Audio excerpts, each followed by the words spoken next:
Fala pessoal, tá começando o Dissecando Enem. Vamos lá começar essa live, trocar uma ideia sobre o Exame Nacional do Ensino Médio.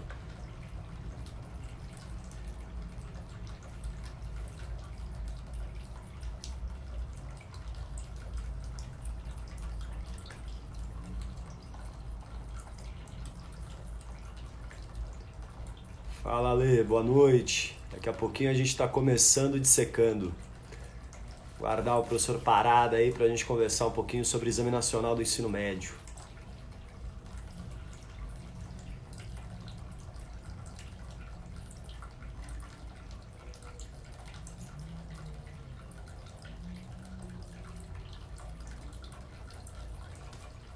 Olha só, chapa novas direções, muito bem.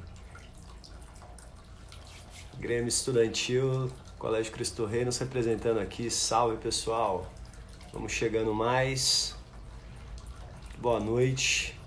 Daqui a pouquinho a gente já, mais uns minutinhos, nós já começamos o Dissecando.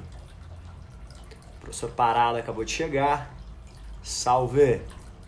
Muito bem. Vamos lá.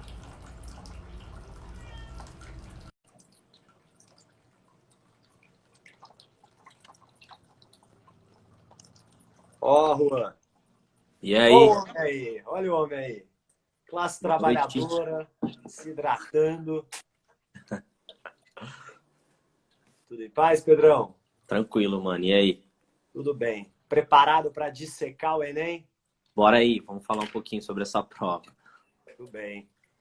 Vamos dar mais uns 2 minutinhos para o pessoal poder Sim, chegar. sim. A gente está no Brasil, né? O horário é sempre maleável e flexível. E aí, corrido o dia, Pedrão? É, sempre, né, mano? Aula, aula, aula. É isso, é uma máquina de dar aula. Tudo bem. Pessoal, só para apresentar, esse aí é o grande professor Pedro Parada. Daqui a pouco ele já se apresenta, mas enfim, sempre um prazer estar aqui contigo, dissecando o Enem, Sempre. trocando essa Claro. ideia. Parceiro aí de longa data da educação. Ó, a Ó, Kill tá aí, da hora. tudo bem. Estamos aqui com 14 pessoas já, mas mais uns minutinhos a gente começa esse papo sobre o Enem. Professor se preparando para a aula, até tirar a roupa, até tirar a blusa para conseguir ficar mais à vontade.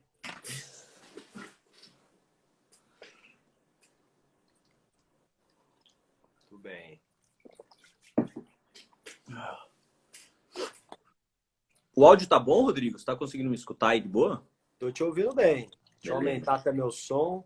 É isso. Aqui é tudo no ao vivo, né? A gente vai fazendo, vai se ajeitando, se ajustando. Primeira live do canal. Estamos aqui estreando esse espaço. Bem. Vamos lá. 11 pessoas aqui conosco.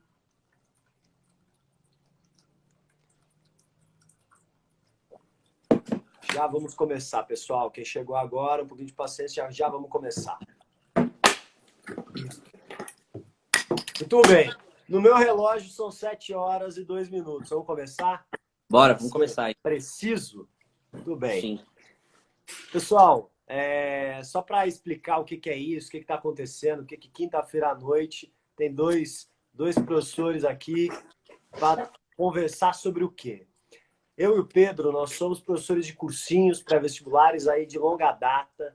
E a gente tem sempre percebido que os alunos, enfim, adolescentes, estudantes, sempre ficam muito ansiosos em relação ao Enem. Começa aquela dinâmica de estudar tudo, começa aquela dinâmica de, poxa, eu não estou preparado, eu preciso estudar, eu preciso estudar. E a gente tem percebido que falta um olhar estratégico para o estudo. Falta um olhar estratégico para o Exame Nacional do Ensino Médio. É um pouco essa a nossa proposta hoje, dissecar o Enem, dissecar essa prova, apresentar para vocês a estrutura dessa prova e também algumas estratégias. Vamos pensar fundamentalmente que o Enem nada mais é do que um concurso. Você vai fazer um concurso. Por isso é importante você entender. Você será avaliado em quê, de que forma e qual é a melhor forma de você se preparar para esse exame. essa atividade de Secando Enem é uma atividade que eu e o professor Parada já fizemos, estamos fazendo aí há alguns anos em várias escolas, em vários cursinhos, e a gente quis agora ampliar para um público maior, trazer aqui de forma gratuita, de forma pública para o Instagram. Enfim, é um prazer ter vocês aqui. E sem mais delongas, passo a palavra aqui para o Parada se apresentar. Quem é tu, Parada? Pô, legal. Primeiro, é uma satisfação, né? Tá trampando com você, Rodrigo. É sempre muito massa. A gente já vem trampando aí já há um bom tempo, né? A gente vem realizando várias atividades e nos engrandece, assim, várias medidas, né? Eu sou o Pedro Parada, eu sou professor de Biologia. Eu sou formado pela Universidade Federal de Uberlândia. Fiz minha graduação lá, meu mestrado lá também. E hoje sou professor desde 2012, né? Eu estou em sala de aula, desde então estive em cursinho de vários tipos, privados, né? Os populares. E, enfim, no meio dessa andança, encontrei o Rodrigo em uma escola, em uma EMF, né? Somos professores da prefeitura também de São Paulo. E a gente começou a costurar determinadas relações que a gente via dentro dos cursinhos, né? Então, a gente está falando de uma experiência de 10 anos de cursinho, né? Em média. E é isso, cara. Eu tenho 10 anos nessa loucura da sala de aula com muitos alunos e a gente tem percebido ao longo dessa década algumas alterações ao longo do tempo, né? E acho que a gente veio trabalhar um pouquinho hoje isso, um pouquinho um olhar mais estratégico de uma resolução de uma prova. É isso. Tudo bem. Sou professor Basílio, como já falei, anos e anos aí de cursinho. Trabalho também junto com Parada na rede pública municipal e também na rede privada. E a gente também começou junto essa brincadeira de gravar vídeos, enfim. E o processo está aqui se materializando nessa live. Quantos anos já? Vou fazer 3 anos já? Né? 4. 4 anos, o tempo passa. Vamos lá, sem mais delongas. Fala pra gente, Parada. Conta aí o que é o Enem, qual que é a história dessa parada aí, explica pra nós. Então, como o Rodrigo já falou, né? A ideia é olhar estrategicamente para essa prova, né? E sim, existe uma dificuldade de vê-la enquanto uma política pública. Então, a principal ideia é trazer um pouco dos históricos. Óbvio que de uma forma muito simples, a gente tem 1 hora para falar hoje aqui e vai tentar ser o mais sucinto, o mais direto possível. O Enem, se você olhar o seu histórico, ele tem 2 modelos de prova. Né? Um modelo que era mais antigo, que foi ali até 2008, inicia em 2009, um outro modelo. Primeiro modelo muito curto, 63 questões, e ele não funcionava para o aluno entrar no ensino superior. Então, esse é um ponto-chave. E muda-se uma chavinha, então, em 2009, que ele é utilizado como recurso para entrada, para ingresso no ensino superior. Antes ele era um exame nacional do ensino médio para ver como as escolas estavam. E, para além disso, ele servia, em algumas medidas, como conclusão de curso. Então, você podia bater uma meta dentro do Enem e ele servia como um término do ensino médio. Mudamos, então, para 2009, o segundo modelo, que passa a ser, então, uma forma de inserção às universidades federais e ou algumas estaduais. E aí muda todo o cenário, né? A gente está falando de um processo seletivo, de um vestibular, que a gente está falando do segundo maior processo seletivo do mundo. Assim, o Brasil está em segundo lugar, só perde para a China. Lembrando que a China tem 1,3 bilhão, né, de habitantes. Então, a gente está falando de um processo que é gigantesco. Houve uma mudança em 2009 e a gente vai falar desse segundo modelo de prova. E, pessoal, é importante, enfim, eu sei que a gente vai chovendo molhado para muitos, mas é fundamental você entender a estrutura dessa prova. A prova, ela não é dividida em disciplinas, mas é dividida em áreas do conhecimento. Essa prova, além disso, ela será realizada nesse ano em 2 dias. É uma prova com duração de 2 dias. Primeiro dia desta prova, que será dia 21 de novembro. O que vai cair? Quais são as áreas do conhecimento que você será avaliado no primeiro dia? Linguagens, e por linguagens, entenda, a língua estrangeira, pode ser inglês ou espanhol, e, sobretudo, português. Além disso, nesse primeiro dia de Enem, você vai realizar uma prova, ou seja, 45 questões de linguagens e mais 45 questões de ciências humanas. O que são ciências humanas? História, geografia, filosofia, sociologia. Ciências humanas engloba essas disciplinas. E, além disso, você vai ter a redação. Ou seja, um texto, grosso modo, um texto dissertativo argumentativo sobre algum problema, alguma questão social do Brasil. Publicidade infantil, violência contra a mulher, intolerância religiosa, enfim, temáticas que atravessam diversas áreas do conhecimento. entender isso é muito importante, porque para pensar. Você vai ter 45 questões divididas em 4 disciplinas escolares. E 45 questões praticamente só de português, mais uma redação, que tem um peso fundamental. Em diferentes cursos, praticamente todos os cursos dão um enorme peso à redação. Portanto, como a gente vai falar daqui a pouco nas estratégias de estudo, já estou adiantando para vocês, é fundamental você dominar linguagens. É fundamental você dominar a escrita, a leitura, a interpretação e a escrita. Isso é fundamental, isso é imprescindível. Não apenas porque você vai precisar de leitura e escrita em todas as questões, até mesmo nas questões de matemática. Mas, sobretudo, porque você tem a redação. E a redação é um elemento fundamental da sua nota. Na semana seguinte, no dia 28 de novembro, com um tempo menor de prova, você vai realizar 90 questões divididas em 2 áreas do conhecimento: matemática e ciências da natureza. Por matemática, entenda a matemática, aquela disciplina escolar matemática. E por ciências da natureza, entenda isso que no ensino médio é dividido em disciplinas, como física, química e biologia. Então, olha só, o fenômeno se repete. 45 questões só de matemática e depois 45 questões divididas nessas áreas, enfim, nessas disciplinas que compõem a área do conhecimento de ciências da natureza. Portanto, português e matemática são estruturais na prova e, claramente, a redação. Entender essa dinâmica, entender como que a prova é estruturada, vai direcionar a sua organização de estudos. O que você deve priorizar? O que você deve se atentar? O que você não pode, de forma nenhuma, desprezar nessa prova? Matemática e linguagens são espinhas dorsais do Enem. Portanto, requerem uma atenção especial, uma atenção importantíssima. Não é isso, Parada? O que você acha? Eu acho que é bem por aí, assim, né? A gente está falando para um público, né, que é bastante diverso, assim, é heterogêneo, né? Tem pessoas aqui que têm condições estruturais de estudar a tarde inteira, né, o contraturno, e tem pessoas que trampam e que têm que, sei lá, pagar algumas coisas e não te sobra muito tempo, assim. Então, a gente precisa priorizar alguns estudos, né? Não dá para a gente... O que era muito comum, eu fiz os vestibulares em 2007, né? 2006 eu terminei o ensino médio.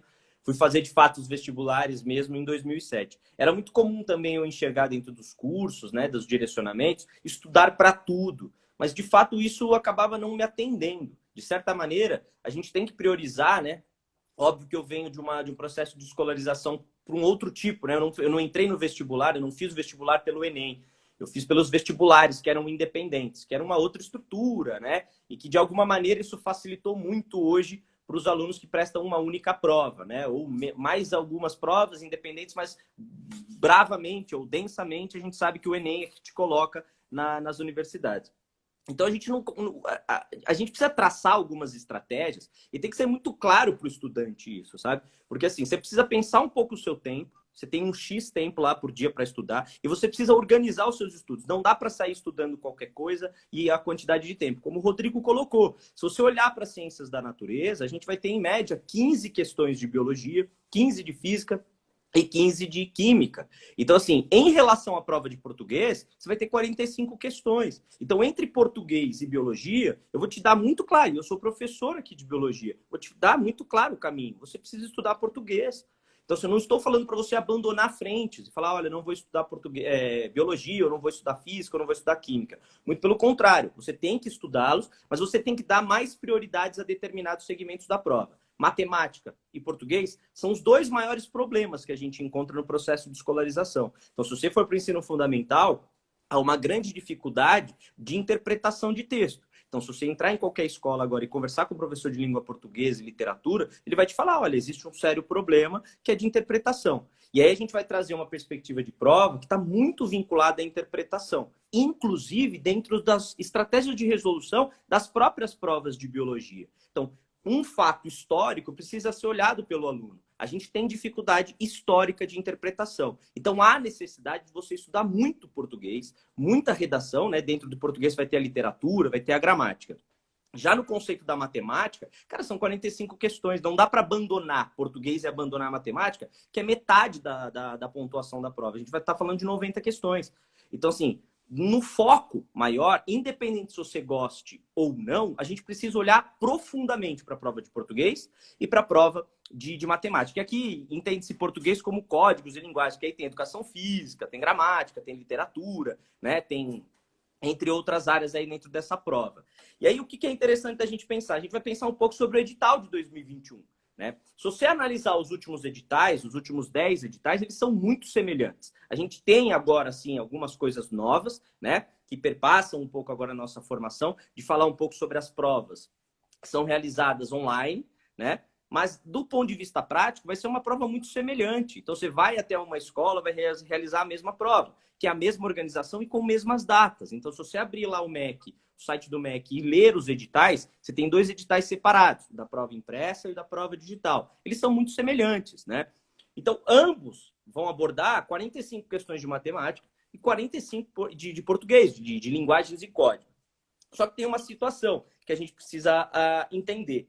Para que a gente possa pensar um caminho para resolver prova, e aí o ponto-chave dessa discussão, o ponto-chave da nossa organização enquanto professores, é mostrar que existem caminhos de resolução, existem estratégias. Eu comumente falo isso em aula. Não adianta eu ir prestar uma prova, sei lá, de fazer barra fixa, fazer uma barra e treinar abdominal a vida inteira para fazer essa prova. Não faz sentido. Eu não vou fazer abdominal na prova. Eu vou ter que fazer barra, eu tenho que fazer 10 barras. Então, assim, é direcionar justamente o seu estudo e ajustar mesmo o caminho. Então, se eu preciso ter mais horas de português e matemática, eu tenho que estar realmente muito vinculado a essa prova. Eu tenho que passar o ano inteiro ou 6 meses. E aí, os tempos são muito diferentes. Cada um vai ter uma organização, as questões individuais e as diferenças sociais que o Brasil apresenta. Tem gente que tem 2 horas de estudo. Tem gente que tem 12 horas de estudo. E sempre recordar que assistir aula não é estudar. Isso é um ponto muito difícil de ser compreendido pelo aluno, entretanto, é a verdade. Essa é a grande verdade. E aí a gente olha para a prova, e a prova tem um modelo estatístico de resolução. Né? E isso é fundamental de você compreender. A prova, ela na prática, olhando para a prova, pegando os cadernos, se você analisar isso área por área, tá? E todo e qualquer professor, quando vai montar uma prova, ele vai montar a prova da seguinte maneira: 25% da sua prova, das questões da sua prova, são fáceis. Tá contando segredo para a galera. Dica preciosa para o molecada. Exatamente. O professor ele vai fazer uma estrutura de prova com 25% das questões simples. E aqui, questões simples, a gente está falando de interpretações muito diretas, de conceitos muito simplórios, que não envolvem muitos conceitos ou não atravessam diferentes áreas. Então, 25% dessa prova, de fato, você que está com uma certa organização de estudo, você tem que acertar essa prova. 50% dessa prova vai ser mediana. Um curso médio, que tem alguns conceitos, que fazem interpretações um pouco mais longas, que trazem alguns textos de interpretação, né? Que relacionam-se com diferentes áreas. Então, a gente pode ter algumas áreas que atravessam a prova de biologia. Muito comum cair em biogeografia, né? Os acordos da geografia política dentro da parte da biologia, COP21, então você tem protocolo de Kyoto, você tem inúmeros temas que atravessam a prova. Isso especificamente na área de biologia. Então, 25% da prova, simples, fácil. Vou chamar de fácil. Na prática, é um projeto simples de resolução. Já os outros 50%, medianas. Conceitos um pouco mais aprofundados e costura com interpretação. E 25% dessa prova, ela vai vir bastante difícil. E aqui a ideia do difícil são conceitos mais aprofundados. Então, uma galera que já está ali na perspectiva de fazer prova direto, riscar mesmo, aprofundar, costurando conceitos de diversas áreas, né? E costurando entre os conceitos da própria biologia. Eu vou trazer, então, aqui conceitos da genética, vinculados com conceitos de ecologia, vinculados com conceitos de botânica. Eu vou elaborar a questão de uma maneira mais densa. Beleza. Aqui, então, eu te mostrei, eu te delineei os 100% da prova. 25 fácil, 50 médio e 25 difícil. Olhando para esse todo, obrigatoriamente, você deveria ler uma questão e saber interpretar se aquilo é difícil ou fácil. Inclusive pelas alternativas. Fica à vontade, Rodrigo, de falar. Parada, também é algo que é fundamental a gente ter essa perspectiva que é histórica da prova. O Enem ele faz parte de uma mudança, a reformulação do Enem em 2009 visa atender e levar para as universidades públicas federais estudantes de escola pública. Então, o Enem nasce como um processo seletivo muito menos conteudista, muito menos abstrato, se comparado, por exemplo, à FUVEST, à Unesp, à Unicamp.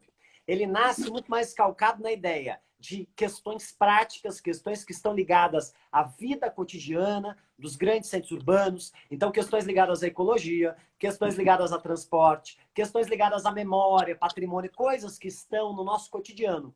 E também é uma prova muito focada em interpretação. E aí, o que vai, só aproveitando esse gancho do Parada, o que vai diferenciar esse grau de dificuldade é como que essa questão de interpretação vai estar articulada a conceitos, a abstrações um pouco maiores. Mas é uma prova profundamente calcada no cotidiano, calcada na materialidade. Se comparado, é claro, a FUVEST, a Unesp, a Unicamp. A gente também está vivendo um processo no Enem, o Enem está ficando cada vez mais conteudista. Ano a ano, o Enem está se afastando dessa proposta original e se transformando num vestibular mais pautado no conteúdo, mais pautado nos conceitos, ou seja, está se aproximando dos vestibulares tradicionais. Mas se você faz a prova do Enem e faz a FUVEST, você vai ver que você está falando de dois universos ainda distintos. Volta lá, Parada. Então, ainda que sejam, né, universos bastante distintos, a estrutura de prova ela é muito semelhante, dos 25% fácil, 50% médio e difícil. Entretanto, a prova da FUVEST, Unicamp, Unifesp, elas são mais específicas, né? Talvez aí bem no direcionamento que o Basílio fala. Então, a gente precisa pensar que existe uma forma de corrigir essa estrutura, que é chamada de teoria de resposta ao item. O que significa esse modelo matemático? É um modelo matemático estatístico. Não sou especialista na área de matemática, de estatística, mas tive alguns conceitos básicos lá em bioestatística na universidade. E o que acontece? Esse modelo ele vai tentar corrigir incoerência. O ponto-chave da descrição é essa, é a incoerência. E o que acontece? Não adianta eu analisar um aluno que tenha, sei lá, vamos pensar que um indivíduo tenha 110 acertos, eu acertei 110 questões das 190, e o Basílio acertou 113. E aí, no resultado final, a minha nota, né? O Basílio, eu 110, o Basílio 113, a minha nota veio maior. Aí você deve estar se perguntando, mas não é o número de acerto que vai lhe garantir uma nota maior? Nem sempre. Então, a gente precisa entender que não adianta eu chutar uma questão que seja difícil e acertá-la e errar uma questão fácil. O que o modelo matemático vai interpretar? Se você errou uma questão simples, com pouco conceito, com pequena interpretação, e acertou uma questão extremamente difícil, com alta interpretação, quer dizer que você chutou. Então, assim, esse modelo matemático, ele é muito... Você precisa tê-lo na mente para poder resolver a prova. Nem sempre, e aqui, ó, há uma necessidade da gente pontuar que os vestibulandos, por si só, eles são protagonistas das suas escolhas. E isso era muito claro na medida em que eu conhecia diferentes professores. E eu sempre vi professores falando isso. São estratégias, são caminhos escolhidos, os quais você se responsabiliza. Eu me responsabilizei pelos meus. Tive sucesso em algumas provas? Tive outros insucessos. Só que o ponto é o seguinte, entre uma questão difícil e uma questão fácil, é melhor eu resolver a fácil e deixar a difícil para lá. Eu pulo essa questão. Eu pulo. Simplesmente eu pulo essa questão. Às vezes é até melhor não assinalar a questão. Porque assim, se eu acerto uma questão que é difícil e errei a fácil, minha nota cai. Então a gente precisa entender e compreender que esse cenário vai te descrever um caminho de resolução de prova. Se eu tenho um curso com baixa pontuação, se eu estou disputando um curso de baixa pontuação, vamos imaginar um curso mais que tem uma baixa pontuação, pode ser até biologia, tá? Licenciatura em biologia. Geralmente eles têm algumas pontuações menores. Não vale a pena eu resolver as provas, as questões mais difíceis. O que é mais interessante para mim enquanto resolução, em caminho ali, fazendo a prova? Faço as fáceis e disputo as médias. Não adianta eu disputar uma difícil por dois motivos. Se eu chuto e acerto e errei a fácil, minha nota cai. E segundo, eu posso tentar perder muito tempo resolvendo uma questão muito difícil e não conseguir acertar. Então, eu me ferrei duas vezes, porque eu perdi tempo para resolver a prova e errei a questão que eu estava tentando resolver. Então, assim, isso é fundamental para você pensar qual caminho vai me delimitar a minha prova. Porque eu não posso sair querendo fazer todas as questões, porque não faz sentido. Isso de acordo com suas estratégias. Se eu preciso disputar um vestibular lá de medicina ou de engenharia, a gente vai ter que repensar o processo de escolha. Tá? Se quiser falar alguma coisa, Basílio, fica à vontade. Então, Parada, queria só reforçar esse ponto. A gente não está aqui ensinando mágica nenhuma. Nós estamos literalmente dissecando o Enem e falando, funciona assim, defina a sua estratégia. E você, ao definir sua estratégia, tem que ser responsável por ela. Então, dependendo do curso que você escolhe, dependendo da nota de corte, você precisa garantir, obviamente, as fáceis garantir-se nas médias e disputar as difíceis. Porque se você não disputar e não acerta as difíceis, na nota de corte você não vai passar.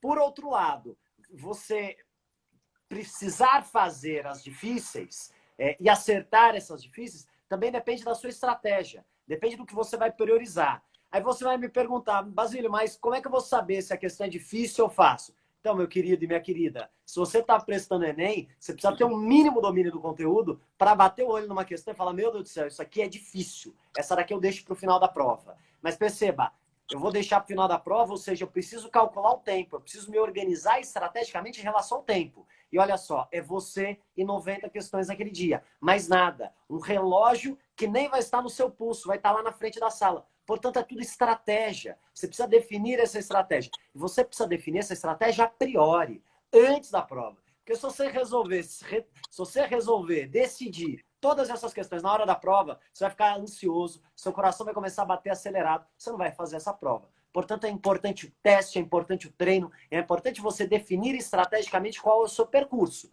e assumir essas escolhas. Volta lá, Parada, você estava concluindo. É interessante essa pergunta, né, de como saber se é difícil ou fácil. É muito pelo caminho que você fala mesmo, né? Na medida em que você está estudando, se você pensa lá, o ensino da genética, né? A primeira aula de genética, para a gente pensar, a primeira lei de Mendel, os cruzamentos mais simples, né? A gente está falando de um par de alelos, um único par de alelos fazendo um cruzamento. Esse cruzamento é mais simples do que a gente pensar alelos múltiplos. Então, alelos múltiplos a gente já entende que eu nem sei o que é alelo. Essa daí então eu já a gente aprofundaria. Já seria difícil para mim. Ou pensar que a gente poderia trabalhar epistasia duplo recessiva. É um tema já mais aprofundado. Então, assim que você bate o olho, você compreende. Se você estiver, obviamente, fazendo leituras, assistindo aula, vinculado com o processo de verdade, aí é muito mais simples você classificar uma questão como fácil ou como difícil. Não tem como eu te falar, né? Assim, qual é fácil ou qual é difícil, ou como que a gente vai saber batendo o olho na questão. A gente vai ver pelos conteúdos. Existem conteúdos dentro das disciplinas que são, de fato, mais aprofundados, né? Então, você pensar na matemática lá, muita gente tem dificuldade em log, pouca gente tem dificuldade em soma de fração. Então, é um conceito mais simples e um conceito mais aprofundado. Isso vai depender de cada área. Mas na medida em que você está vinculado com o processo de estudo, você está ali na batalha, estudando a parada mesmo, é um simples, é um macete. Você vai pegando isso, é uma sensibilidade de leitura de prova. E daí a necessidade de você realizar as provas, né? Não dá para a gente também olhar para um processo seletivo e abandonar esse processo seletivo os últimos 10 anos. Uma coisa que eu sempre falo em aula, esses processos seletivos, assim como o Enem, FUVEST, eles são muito, muito iguais, eles são realmente semelhantes uns aos outros. A gente, inclusive, consegue fazer, em alguma medida, uma previsão do que vai aparecer nessa prova. E você tem que estar antenado com esses processos. Se eu vou prestar FUVEST, tem que fazer as 20 últimas provas. Se eu for fazer o Enem, faz os últimos exames. Para que você possa ir pegando essa sensibilidade e ver mais ou menos o que caminho que a prova traça. Entende? Então, pessoal, sempre importante destacar que a gente faz essas apostas do que vai cair, não é porque a gente é mãe de nada. Não é porque, enfim, a gente lê os astros. Mas é porque, enfim, a prova segue tendências, a prova segue padrões. A gente consegue fazer determinados indicativos de, olha só, isso cai, porque existe um histórico, existe uma recorrência da abordagem de determinadas temáticas nessa prova. Então, portanto, é fundamental. Eu acho que a gente até podia caminhar para algumas orientações de como estudar, né? Como estruturar o seu estudo, né? Pessoal... E é fundamental, só fechar isso, Rodrigo, só fechar uma coisa. É interessante a gente olhar, e a gente já destacou isso, tanto na fala do Rodrigo quanto na minha, há uma importância gigantesca na matemática e na língua portuguesa, né, no códigos de linguagem. Não existe possibilidade de você abandonar esses caminhos de primeira. Pensa estrategicamente. Eu tenho 45 questões de matemática e eu tenho 15 de biologia. Então, olha a discrepância, olha a diferença. Então, você precisa olhar para as estratégias dos vestibulares específicos. Se você for fazer prova lá da Unifesp, tem muitas questões de língua estrangeira. Então, é uma coisa que conta muito para essa prova. Então, se você olhar para o Enem, português, linguagens e matemática, é impossível de abandonar esses caminhos no começo dos estudos. E aí a gente passa, então, para a discussão de como estudar para essas provas, né? Com certeza. Pessoal, Pedrão já levantou uma bola aqui que é fundamental. Existe um déficit estrutural em leitura e interpretação. Até minha mãe está na live, é professora de português, preciso sempre fazer essa ressalva. A dificuldade da leitura e interpretação não é propriamente, e nem acho que é, culpa de professor. Pelo contrário, vivemos uma sociedade que não lê. Não existe o incentivo à leitura. E só aprende a interpretar um texto, só aprende a escrever quem lê, quem se debruça no universo da leitura. Então, já adianto, uma estratégia de estudo fundamental. Se você não gosta de ler, muita coisa na vida a gente não gosta, mas é necessário. A leitura é necessária. Cria hábito, cria cronograma, define objetivos de leitura. Mesmo que você comece com uma leitura que você considera muito simples, mesmo que você comece com uma leitura que seja de algo agradável a você, para que aí progressivamente você consiga avançar em leituras mais complexas. Sem leitura não há Enem.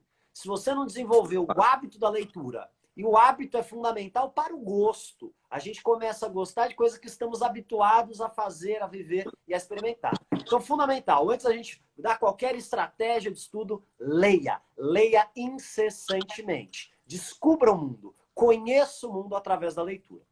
Mas vamos lá. Quais são aqui estratégias de estudo? Primeiramente, é mais do que fundamental você se debruçar na teoria.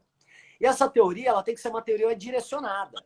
Não adianta você, por exemplo, querer ler a Origem das Espécies do Darwin para fazer o Enem. Beleza, é uma excelente leitura, mas aquilo vai estar no nível de profundidade muito maior do que a prova vai cobrar. Então busque materiais didáticos, busque livros didáticos, busque as provas anteriores para você compreender o que você deve estudar. Você precisa de teoria, você precisa assistir aula. Mas você vai falar, professor, eu assisto todas as aulas, então eu estou preparadão para o Enem. Não, meu querido e minha querida, você não está preparado. Sabe por quê? Porque a aula, ela representa 40%. Representa 40% do processo, talvez 40%, talvez a aula represente até menos. Porque a aula, o que é a aula? A aula é a apresentação para você de teoria, de forma sintética, de forma didática, de forma direcionada. A aula é fundamental, sem dúvida, a aula é muito importante, mas a aula por si só não garante um bom rendimento. Você precisa transformar aquela aula em prática. E como é que você faz isso? Exercício. Estuda-se para o Enem baseado em exercícios. Exercícios sistemáticos, exercícios de diferentes assuntos, exercícios com progressão. Você começa com exercícios fáceis, você passa para os medianos, você passa para os difíceis. E você fez essa bateria de exercícios, você vai corrigir. E ao corrigir, perceber que você errou, aí sim você volta para a teoria. Não adianta você achar que engolir toda a teoria te traz uma preparação sólida. É fundamental que você aplique essa teoria em exercícios. É crucial a organização dos seus estudos em teoria e exercícios, correção de exercícios, tirar dúvida e mais exercícios. Você vai falar, pô, Basílio, mas estudando de manhã, enfim, tendo aula de manhã, fazendo exercício à tarde, eu não sei como é que eu vou fazer isso, como é que eu vou dar conta de tanto exercício, tanta matéria. Então, tem uma coisa que se chama organização. Tem uma coisa que se chama cronograma.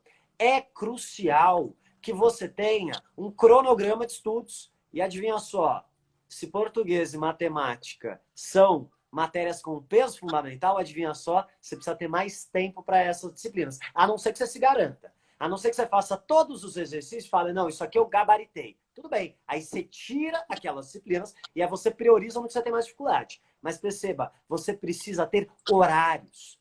A vida de vestibulando é uma vida de disciplina. Você vai falar, pô, você gosta disso? Você acredita nisso? Não. Eu acho isso terrível. Eu acho isso violento. Mas eu acho violento também o próprio vestibular.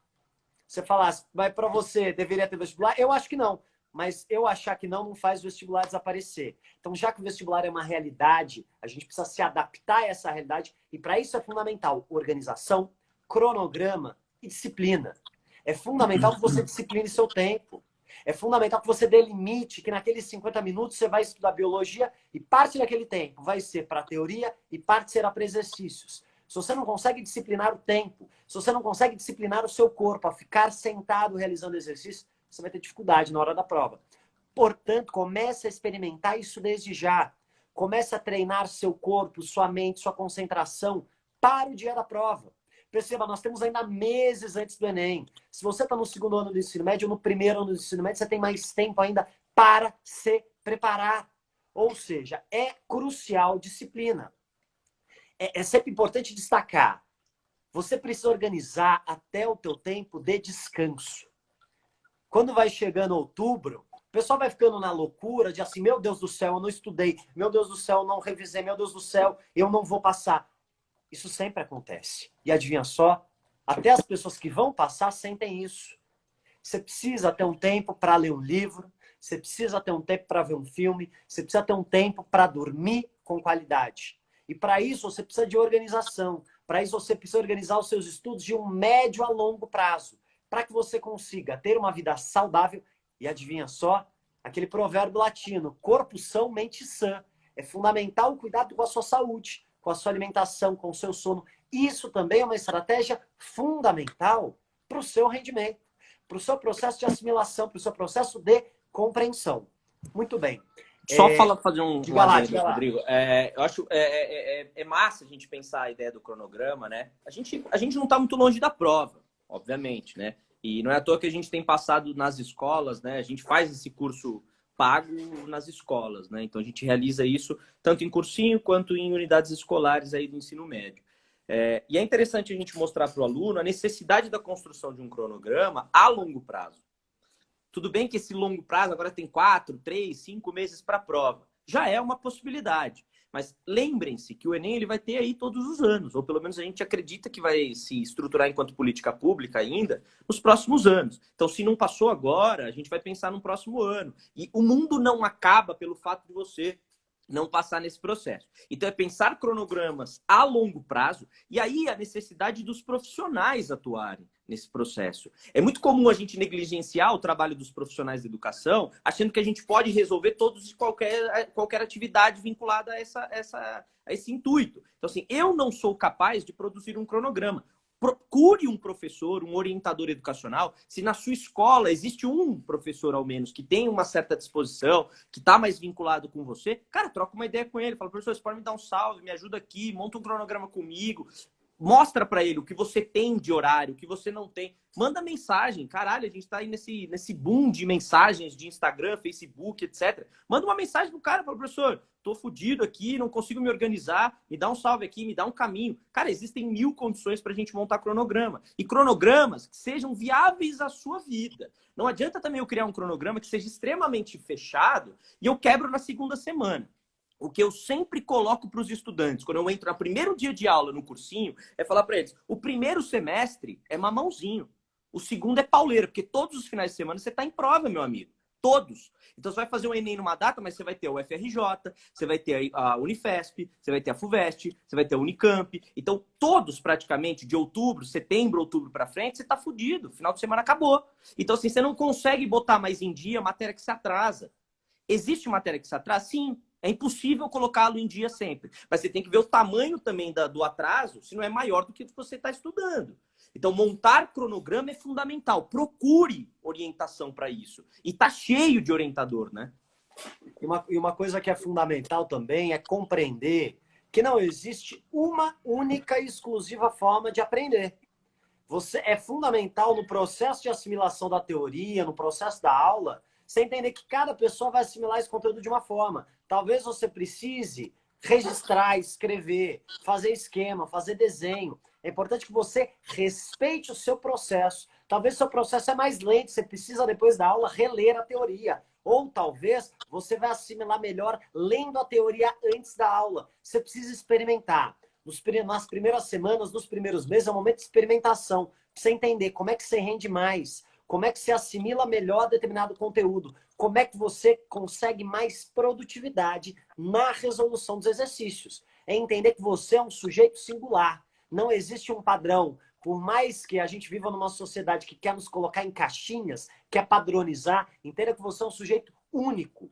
E sujeito único não quer dizer que você é especial, eu supro-assumo que o mundo acaba em você. Mas significa, fundamentalmente, que você tem sua forma. E sua forma não é nem melhor nem pior. É a sua forma que você, antes de qualquer pessoa, precisa respeitar. Respeitar o seu ritmo, respeitar o seu processo e dar conta desse processo. Sabe por quê? porque às vezes você não vai passar no primeiro ano, às vezes você vai passar no segundo, e tá tudo bem.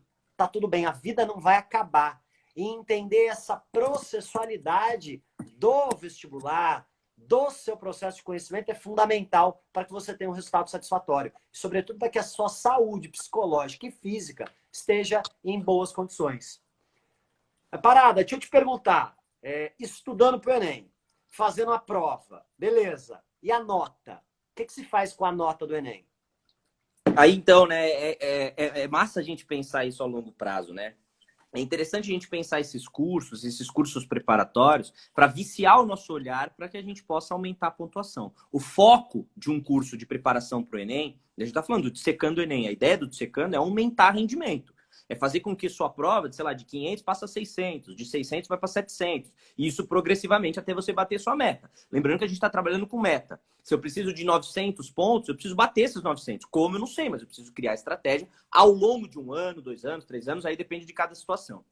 Então, pensar como a gente vai utilizar a nota. Então, a gente vai fazer a prova do Enem, na medida em que a gente ingressa, quando a gente faz a inscrição do Enem lá, paga taxa ou isenção de taxa, quando você entrou nesse projeto, é um projeto que a gente chama de guarda-chuva, que abriga diferentes políticas públicas, entre elas o SISU. E o que é o SISU? É uma plataforma, é um site de um leilão.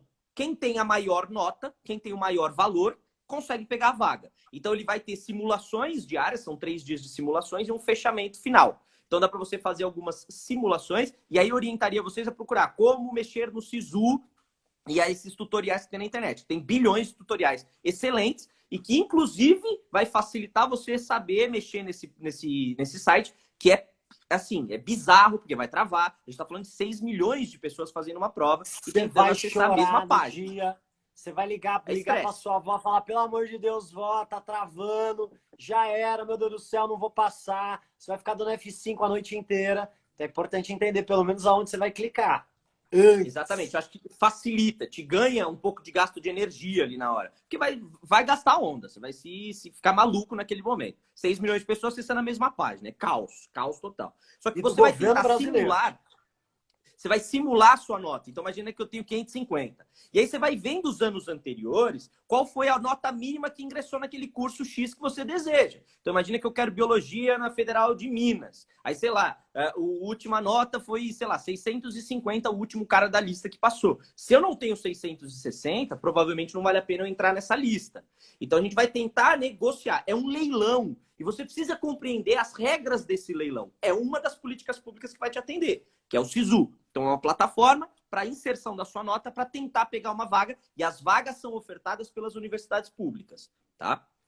E é muito importante, pessoal, também você, ao fazer a prova, ao ter noção da sua nota, você olhar as listas dos anos anteriores e começar a especular. Poxa, minha nota dá para eu passar na Universidade de Minas Gerais, dá para eu passar na Universidade Federal do Ceará. E você fazer um ranking das suas prioridades, para que você possa chegar lá com opção, sabendo onde fica a universidade, pesquisando sobre a qualidade da universidade, se é um campus novo, portanto ainda não plenamente montado, ou se é um campus mais antigo. É importante você ter isso e ter várias opções, porque se você coloca a sua nota no leilão, e aí sua nota não foi suficiente naquele momento, você precisa ter um plano B. E você precisa já ter um plano B, C, D, J preparado na sua mão para que você consiga aproveitar a sua nota. Tudo bem?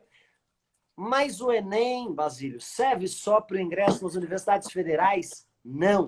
Serve também para o ingresso em universidades privadas, universidades particulares, por meio do ProUni e por meio do FIES. Ou seja, olha que doideira. O Enem, ele é uma prova que vai possibilitar, a nota do Enem vai poder ser usada para ingresso nas federais e em algumas estaduais. A USP, em São Paulo, por exemplo, utiliza em alguns cursos algumas vagas para o Enem. Mas você também pode estudar em universidade privada, por meio do ProUni. O ProUni é um programa na qual o governo vai custear integralmente ou parcialmente sua mensalidade. E para você pleitear uma vaga no ProUni, você precisa fazer o Enem. A nota do Enem é que vai te dar possibilidade de disputar esta vaga numa universidade privada. O que é o FIES? No FIES é um financiamento estudantil.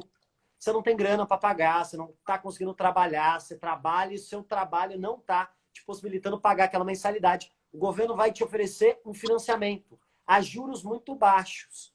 Então, pela nota do Enem, você pode pedir esse financiamento para estudar numa universidade privada e para que depois que você se forme, você possa pagar com juros baixos esse financiamento que o governo te deu. Por que isso é importante? Essa é uma discussão que eu e Parada a gente tem, e até mais porque isso é um espaço aberto que a gente está fazendo aqui, a gente pode também trazer um posicionamento, trazer um esclarecimento. O Brasil ele vive uma situação muito estranha. As escolas públicas, majoritariamente sem investimento, precarizadas, sem qualidade, são formadas pela população pobre. Só que as universidades públicas, que têm uma excelente qualidade, são ocupadas por pessoas com muita grana. Então, olha que fenômeno interessante. Quem estuda em escola privada vai, na educação básica, vai fazer o vestibular, vai fazer o Enem, muitas vezes vai conseguir vaga na universidade pública. E o processo se inverte. Aqueles alunos de escola pública na educação básica, muitas vezes vão ter que pleitear vagas em universidades privadas, que muitas delas têm qualidade, mas muitas a gente sabe que também não têm a devida qualidade. Então, olha só, acontece uma coisa meio estranha aí. E, de certa forma, o ProUni e o FIES visam remediar essa situação. Não resolvem, não atacam na estrutura, não resolvem o problema, mas remediam e possibilitam que milhões de estudantes acessem o ensino superior. Portanto, houve, fundamentalmente, uma democratização no acesso ao ensino superior no Brasil. A forma, às vezes, a gente discute, mas, enfim, diga lá, o que você acha disso, Parada? Eu acho que é uma coisa fundamental da gente discutir, na medida em que a gente tem um público bastante distinto aqui, né, no Instagram. Então, a gente está abrindo uma discussão para um público X, então uma galera está entrando, aí estou vendo um monte de gente das escolas privadas, um monte de gente da escola das públicas entrando, entra e sai. E aqui são projetos distintos. Bem como o Rodrigo coloca, o Brasil tem uma diferença social bizarra, assim, absurda, profundíssima. Estava conversando hoje, inclusive, aqui com uma galera, a gente estava falando sobre apartamentos de 80 milhões de reais na frente do Panorama, que é uma favela que eu trabalho, que eu atendo ali em uma das EMFs. Nós estamos falando de 80 milhões de reais em um apartamento na cidade de São Paulo, ao lado de uma favela de barraco de madeira. Então, assim, a gente está falando de projetos bastante distintos. Se você tem estrutura, se você tem uma estrutura de escola privada, que seja uma escola com bastante estrutura, substanciada aí por professores de qualidade, cara, aproveite esse espaço para você disputar as melhores instituições. Eu, particularmente, indicaria você a prestar universidades públicas. A gente poderia fazer outro espaço, discutir qual a diferença entre uma universidade pública e uma universidade privada. Mas, fundamentalmente, a gente vai ter um tripé na universidade pública de pesquisa, ensino e extensão, coisa que a universidade privada, na maioria das vezes, salvo exceções, não consegue atender. Então, pensar um pouco sobre como usar a nota é, inclusive, pensar a qual política pública o governo me atende. Se eu sou um fudido, pé rapado, não tenho condições e nunca tive um processo de escolarização interessante, eu vou ter que disputar bolsa, cara. Mas já é fundamental para que a gente possa ter esperança de formação. E a gente está vendo na juventude nos últimos anos, e aqui não trago as questões partidárias para a gente discutir. E podemos discuti-las em algum instante. Só que o problema é o seguinte, a juventude perde esperança. A gente está vendo jovens que não têm esperança de estudo. Universidades privadas quebrando. Ou seja, inviabiliza projetos de financiamento de bolsas de estudo. À vontade, Pedrão, hoje estava lendo uma matéria, a proporção, a cifra dos jovens que não vão prestar o Enem esse ano é absurda. Porque, enfim, não tem vacinação, não tem a mínima segurança, enfim, abre-se tudo, retoma-se a normalidade, morrendo uma porrada de gente diariamente. Então, perceba, isso afeta profundamente os jovens. Os jovens estão vivendo ansiedade, estão vivendo depressão, porque tem essa perda do horizonte. Então, por isso que é importante, de certa forma, não a gente falar, olha só, o mundo é maravilhoso, mas resgatar também, olha só, existe alguma possibilidade. Não porque o mundo está maravilhoso, mas porque existem alguns caminhos que você pode trilhar. A educação, ela, com todas as contradições, ela não resolve a estrutura da sociedade, mas ela pode individualmente melhorar a vida a sua vida, a vida da sua família. É importante resgatar a educação também como um espaço de transformação, nem que seja individual. Sem dúvida. É pensar que, assim, como a educação já é difícil. Aí você pode me questionar, e vários alunos me questionam, professor, mas você fez aí mestrado, está pensando no doutorado, se aprofundando cada vez mais, mas qual que é o objetivo? Qual que é o retorno disso tudo? Qual que é o ganho? O ganho é que a gente ganhou uma fatia de mercado. Então, um indivíduo que não entrou, que não ingressou, que não traz uma perspectiva universitária, ele não disputa esse mercado. E, infelizmente, a gente vai ter que disputar entre uns os outros. É o cenário mercadológico. A educação, inclusive, é uma mercadoria. Dá para a gente explorar, trazer diversos pesquisadores para a gente trocar essa ideia.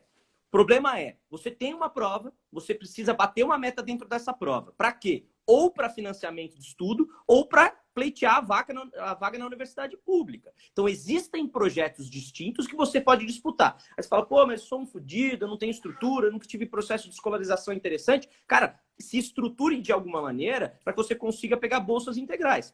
Tenho muitos e muitos alunos nos cursinhos públicos, aí os cursinhos democráticos, né, feitos inclusive por alguns partidos, que conseguem bolsas integrais. Está estudando medicina com 100% de bolsa. Cara, Pedrão, é uma modificação na estrutura da família. sobre isso, é importante a gente tratar da questão das cotas. Então, junto com essa reformulação do Enem, foram criadas cotas. O que são cotas? São vagas exclusivas para determinados grupos. No SISU, vou falar especialmente do SISU, mas o FIES e o ProUni seguem um padrão muito semelhante. 50% das vagas são para alunos oriundos de escola pública. Então, 50% daquelas vagas são só para a escola pública. Dentro desses 50%, nós temos uma divisão de renda. Para aqueles que ganham menos de um salário mínimo e meio, e para aqueles que ganham mais de um salário mínimo e meio. Então, dentro dessas 50%, divide em 25 e 25. E dentro dessas 25 e 25, nós ainda vamos ter vagas cotistas reservadas para pessoas que se declaram pretas, pardas ou indígenas. Então pensa, você veio de escola pública, você já tem uma vaga reservada. Você está nessa condição de renda precária, você tem uma vaga reservada dentro da reserva. E você se enquadra dentro desses critérios étnico-raciais, você também tem uma vaga, a reserva da reserva da reserva. Por que isso é fundamental? Porque isso democratiza o ensino superior. Porque isso faz com que a diversidade do Brasil esteja dentro da universidade, pesquisando, produzindo conhecimento, se tornando médico, professor, pesquisador. Isso é importante. Por quê? Porque a pluralidade do Brasil vai estar nos espaços legitimados por um diploma, pela academia. É fundamental entender a importância das cotas e, sobretudo, se você é contemplado por essas cotas, você usar, porque isso é um direito fundamental, é uma conquista.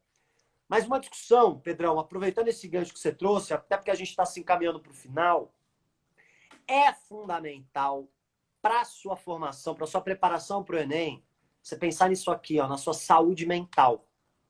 Porque a pressão por todos os lados, você é adolescente, o futuro é incerto, você não tem certeza do curso, você não tem certeza para onde você vai. São infinitas incertezas. Você precisa elaborar um projeto para a sua vida, elaborar um sonho, elaborar suas metas, se organizar, mas, ao mesmo tempo, respeitar-se. Ao mesmo tempo, buscar ajuda, buscar terapia, buscar análise. E, sobretudo, entender que aquelas 90 questões num dia, aquelas 90 questões no outro, e mais a redação, aquilo não é sua vida. Aquilo é somente uma prova que no ano seguinte vai ter. Então você precisa não ser tomado pela ansiedade, não ser tomado pela angústia. É fundamental que você se organize para que você consiga perceber o seu desenvolvimento. E sabendo que se esse ano não deu certo, ano que vem a prova estará lá de novo. E é fundamental que você passe por esta difícil caminhada de uma forma saudável. Porque o que adianta você conquistar essa vaga, mas o que você vai ter deixado para trás a nível de saúde psicológica? E cada vez mais nós temos percebido alunos adoecidos, alunos angustiados, alunos com 14 anos tomando antidepressivo. Enfim, é claro que aqui nós não somos médicos. Se há prescrição que tome esse ou aquele remédio, muito bem. Mas perceba, existe um componente de ansiedade e de angústia que a própria sociedade, a nossa própria vida nos oferece. Então é fundamental que você se cuide, que você se respeite, que você compartilhe as suas angústias, as suas aflições, os seus sentimentos, porque isso também é uma forma respeitosa de se preparar para esse processo. E acho que dentro dessa organização, né, Rodrigo, acho que é pensar que organizar é realmente para minimizar dano, assim. A gente tem visto muita gente muito vinculada com cronogramas muito apertados e aí chega um momento, sei lá, em agosto quebra. e aí não consegue estudar mais, e aí vai levando, e aí as coisas vão degringolando. Então, assim, a gente precisa ter uma organização. Eu acho que a organização, ela minimiza, inclusive, os impactos psicológicos. E aí a gente está falando mais uma vez das diferenças sociais. Tem grupos que podem ser atendidos por psicólogos, psicanalistas e afins, outros não. Então você tem que criar algumas estratégias, né? Sair perguntando coisas, buscando a internet, está cheia de informações para você também correr atrás das mesmas, né? E pensar como eu posso me organizar para que a ansiedade seja menor. E aí, cara, é difícil falar de uma juventude, a gente está falando de um grupo aí de 17, 18 anos, que já vem numa perspectiva bastante ansiosa, né? Falar, inclusive, a tecnologia nos trouxe algumas coisas complexas, assim, né? De milhares de informações ao mesmo tempo, que acaba operando a máquina de uma maneira bastante confusa, assim. Então, a gente precisa se organizar, pensar cronogramas que sejam viáveis à sua organização, às suas estruturas, à sua, né, vida como um todo, para que você consiga, de alguma maneira, não se quebrar no meio desse processo para poder realizar essa prova. Lembrando, como o Rodrigo já coloca, se quebrou nesse processo, se reconstrua para fazer o ano seguinte. E assim sucessivamente. O mundo não acaba com o fim dessa prova, não vai acabar. Tenho inúmeros alunos que têm sérios problemas, que tremem na base na hora que chega nessa prova, dá branco, etc. O que esse indivíduo tem que fazer? Se planejar para que ele possa se reconstruir ao longo do caminho para chegar no dia dessa prova e fazê-la com mais tranquilidade. Não é fácil, são várias pressões, mas os profissionais da educação, bem como os da saúde, estão aí para atendê-los. Utilizem esses recursos para se munir para essas avaliações. E, pessoal, nosso tempo está se esgotando aqui. A gente agradece imensamente a presença, a participação de vocês, os comentários. Enfim, isso aqui é uma versão demo, uma versão pocket, de uma atividade muito maior que nós fazemos. Enfim, espero que em outros momentos a gente possa estar aqui discutindo mais uma vez sobre o Enem, sobre vestibulares, sobre estudos, sobre preparações. E aproveitando esse gancho que o Parada trouxe, para propor aí, pelo menos para mim, o encerramento, eu já passo a palavra para encerrar também. A arte é também um instrumento de cura, a arte é também um instrumento de aliviar as tensões dessa angústia da vida. E eu queria compartilhar com vocês um trecho de uma obra maravilhosa da literatura brasileira, que é Grande Sertão Veredas, Guimarães Rosa. E o Guimarães, nas palavras de Riobaldo, diz assim: o correr da vida embrulha tudo. A vida é assim, esquenta e esfria, aperta e daí afrouxa, sossegue e depois desinquieta. O que ela quer da gente é coragem. Ser capaz de ficar alegre, mais alegre ainda na alegria e mais alegre ainda no meio da tristeza. Então, um abraço gigantesco para vocês. Agradeço a presença de vocês. Se preparem, se respeitem, se organizem e vamos junto em outro momento de secar o Enem.